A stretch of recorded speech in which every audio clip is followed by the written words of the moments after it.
Digital Reflection Video 2. I've always admired all children since I was very young.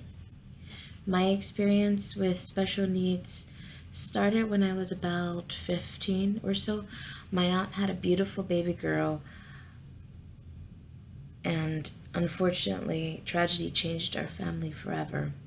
My aunt was a victim of a medical malpractice in which her newborn, her baby girl, was dropped while at the hospital's nursery. Amanda sustained severe brain damage, and my aunt was told that she would remain in an infant-like state for the rest of her life, for the rest of her natural life. Amanda is 22 years old now, with the brain of a 4-month-old and a body of an adult. I have seen the struggles of my aunt and uncle. I've seen the struggles they faced as they raised Amanda. I felt their pain, cried with them. At the darkest of times, I held my aunt's hand as we watched Amanda have seizures repeatedly, a common occurrence from her brain injury. My love for this child grew as I watched her grow. It wasn't until she was about 2 years old that my heart felt heavy. It's almost like I realized that while most toddlers were running around and keeping their parents on their toes, my aunt was in another doctor's appointment for another back brace for Amanda, which would keep her spine from curving, since she did not walk, nor would she speak. My heart was heavy and full of sadness for my aunt and her bumpy road ahead of her.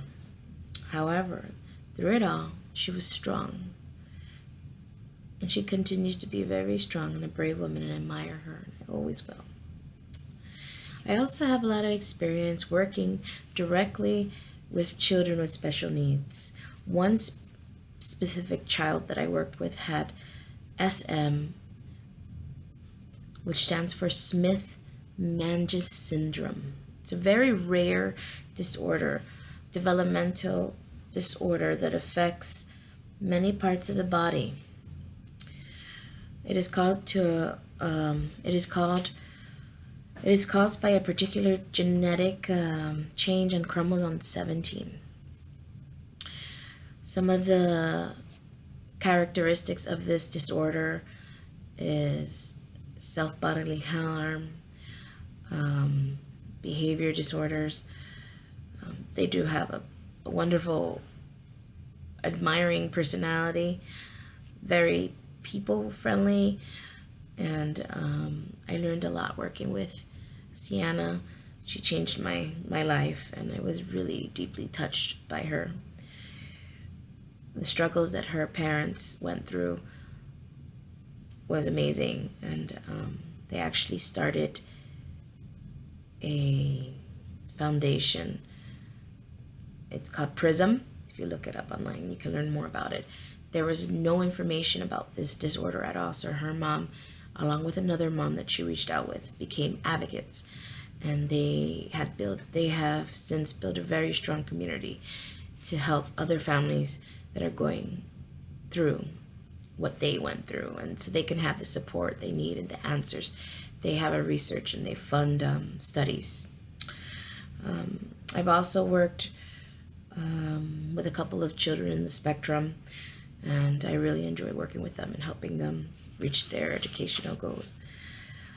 My values and beliefs with families of special needs children come from a place of compassion and understanding. I feel their pain. I understand their struggles. I know their fears, the fears of the unknown, the fears of being rejected from the community, the guilt they carry as if somehow it was their fault. My point of view with families, special needs will always be one of open-hearted and acceptance. I'll always make sure that I will support any family that has a special needs child with an open heart and an open mind.